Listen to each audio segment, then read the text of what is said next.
صلی اللہ علی محمد صلی اللہ علیہ وسلم۔ تو ہم بات کرتے سنز کی۔ رسول اللہ صلی اللہ علیہ وسلم نے اس کے بہت سارے ہمیں گناہوں کے برے اثرات بتائے، but before digging into it میں آپ کو موسیٰ علیہ السلام کا ایک واقعہ بتاتا ہوں۔ موسیٰ علیہ السلام نبی تھے، اپنی قوم کے بیچ میں تھے، بنی اسرائیل کے بیچ میں۔ قحط آ گیا اور قحط اتنا برا آیا کہ بارشیں ختم ہو گئیں، ویجیٹیشن بالکل نہیں ہو رہی تھی، اور لوگ اپنے اس علاقے کو چھوڑ کے ہجرت مجبور ہو گئے۔ بچے سفر کر رہے، بکریاں مر رہی، بہت مسائل شروع ہو گئے۔ ہوا کیا، موسیٰ علیہ السلام کی قوم ساری اکٹھی ہوئی اور کہا کہ اے موسیٰ، آپ تو کلیم اللہ ہیں، آپ تو اللہ تعالیٰ سے دعا کریں کہ بارشیں برسائیں۔ تو موسیٰ علیہ السلام نے سب کو میدان میں اکٹھا کیا، جیسے ہم مسلمان دعا استسقا کرتے ہیں نا بارش کے لیے۔ موسیٰ علیہ السلام نے سب کو اکٹھا کیا اور اللہ تعالیٰ سے دعا کی، یا رب تیرے لوگ سفر کر رہے ہیں، تو رحیم و کریم ہے۔ جو دعا کی، اللہ تعالیٰ سے باتیں کی اور کہ یا اللہ بارش برسا دے۔ اللہ سبحانہ تعالیٰ چونکہ ان سے کلام کرتے تھے اور کہا کہ اے موسیٰ، تیری قوم میں ایک شخص ہے جو کہ اتنا بڑا گناہ گار ہے کہ اس کی گناہوں کی وجہ سے میں نے بارشیں برسانا چھوڑ دی ہیں، اس کو بولنے کہ وہ نکل جائے، میں بارشیں برسا دوں گا۔ Tell him to leave that village، میں بارشیں برسا دوں گا، اس کے گناہوں کی وجہ سے بارشیں نہیں برس رہی۔ تو موسیٰ علیہ السلام نے کہا کہ میری قوم میں ایک شخص ہے، اور جو بھی شخص ہے وہ یہاں سے نکل جائے، کیونکہ اس بندے کی وجہ سے ہم سب سفر کر رہے ہیں، تو کائنڈلی لیو دیٹ پلیس۔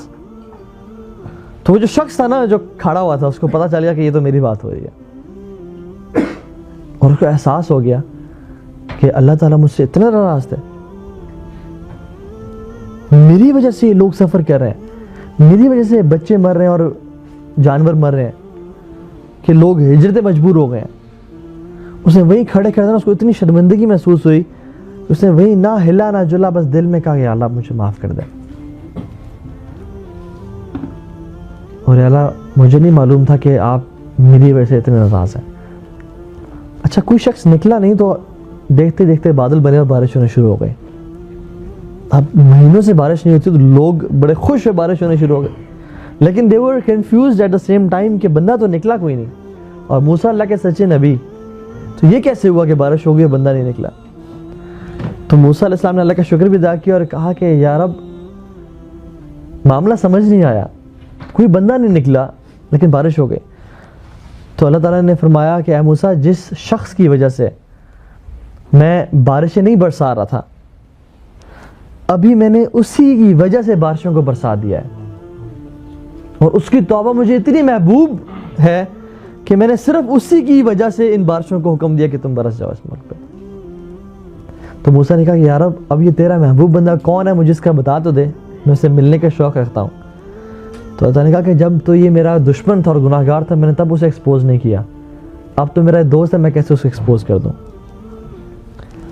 اس سے جو ہمیں لیسنز ملتے ہیں نا، وہ 2-3 لیسنز ملتے ہیں، ویسے تو بہت سارے لیسنز ہیں اس میں، لیکن جو ہمارا پوائنٹ ریلیٹڈ ہے، نمبر 1 از کسی کے گناہوں کی وجہ سے ساتھ والے لوگ، مسلمان معاشرہ سفر کرتا ہے۔ میرے گناہوں کی وجہ سے ہو سکتا ہے آپ سفر کریں، آپ کے گناہوں کی وجہ سے ہو سکتا ہے میں سفر کروں، اور جب ہم نے کہہ دیا اشہد ان لا الہ الا اللہ واشہد ان محمد رسول اللہ، ہم اب انڈیویجول نہیں رہے، اب ہم ایک فیملی کا حصہ ہیں جس کو امت بولتے ہیں، مسلم امہ بولتے ہیں۔ اب ایک فرد جو اس میں گناہ کرے اس کا اثر پوری امت پہ ہوتا ہے، اور جو شخص نیکی کرے اس کا بھی اثر پوری امت پہ ہوتا ہے۔ Now we are part of a ummah, a nation۔ آپ اس دیکھ رہے ہیں موسیٰ علیہ السلام کی کہانی میں ایک شخص گناہ گار تھا اور بہت سارے لوگ سفر کر رہے تھے۔ The sins we do in Pakistan affects the people of Syria and Kashmir, and the sins they do there affects here۔ تو جو مسلم امہ ہے نا، یہ ایک فیملی کی طرح ہے، اور اللہ تعالیٰ سے کلیکٹیولی ٹریٹ کرتے ہیں، اور although ہر بندہ اپنا اپنا حساب دے گا، لیکن جب اللہ تعالیٰ کا عذاب آتا ہے تو پھر سب کو ملیا میٹ کر جاتا ہے، پھر کسی کو وہ دیکھتا نہیں ہے، اور قیامت کے دن ہر بندہ اپنے اعمال کے اور نیتوں میں اٹھایا جائے گا۔ ٹھیک ہے، دوسری چیز جو اس سے ہم سیکھتے ہیں وہ یہ کہ وہ بندہ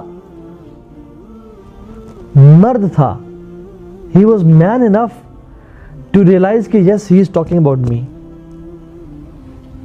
ہم کھڑے ہوتے نا وہاں پہ تو ہم کیا کہتے کہ نہیں میں تو نہیں ہوں, وہ شخص مجھ سے بڑا گناہ گار ہے, وہ شخص تو وہ کام بھی کرتا ہے, وہ شخص تو وہ کام بھی کرتا ہے, اس سے تو وہ جھوٹ بھی بولا ہوا ہے, اس نے یہ چوری قتل بھی کیا ہوا ہے, میں تو اتنا گناہ گار نہیں ہوں. I am sure Musa is talking about that person, I'm not him. He was man enough to realize that yes, this is me. میں آپ سے اگر بولوں نا کہ پیج نکالیں اور امت کے 10 بڑے بڑے مسائل لکھیں, ہم لکھیں گے کہ پولیٹیشنز کرپٹ ہیں, ہمارے علماء صحیح کام نہیں کر رہے, گڈ گورننس نہیں ہے, حالات برے ہیں, اور اسرائیل کے ایشو ہے, اور سارے یہودیوں کی گیم ہے. ایک بھی ان میں سے نہیں ہوگا کہ یہ امت میری جیسے لوگوں کی وجہ سے سفر کر رہی ہے. It is people like me جن کی وجہ سے امت سفر کر رہی ہے. I haven't done nothing. He was man enough to realize کہ yes, this is me, اور فوراً سے توبہ بھی کر لی. اور دیکھیں اللہ تعالیٰ توبہ کس طرح قبول کرتے ہیں. اس بندے نے اس کی توبہ جو ہے نا اللہ تعالیٰ بہتر جانتے ہیں, لیکن دیکھنے سے لگتا ہے کہ بہت 100% خالص نہیں تھی, کیونکہ now he is about to he has to leave the place. لوگوں کا بھی ڈر کہ یار لوگ کیا کہیں گے کہ تیری وجہ سے ہمارے بچے سفر کرتے, تیری وجہ سے ہماری بکریاں مر رہی ہیں اور سارا ہم مصیبت میں تھے. تو اس کو ڈر لوگوں کا بھی تھا, کیا لوگ کیا میرے بارے میں کہیں گے, مجھے تو بڑا نیک سمجھتے تھے لوگ. اور پھر اللہ تعالیٰ کا خوف بھی تھا. تو مکسڈ سا ایک مکسچر تھا, خالصتاً لوجہ اللہ کہ ہم نہیں کہہ سکتے, لیکن اللہ تعالیٰ کو توبہ اتنی پسندیدہ عمل ہے کہ تو کر تو صحیح, نہ میں تجھے معاف کرنے پہ تیار ہوں.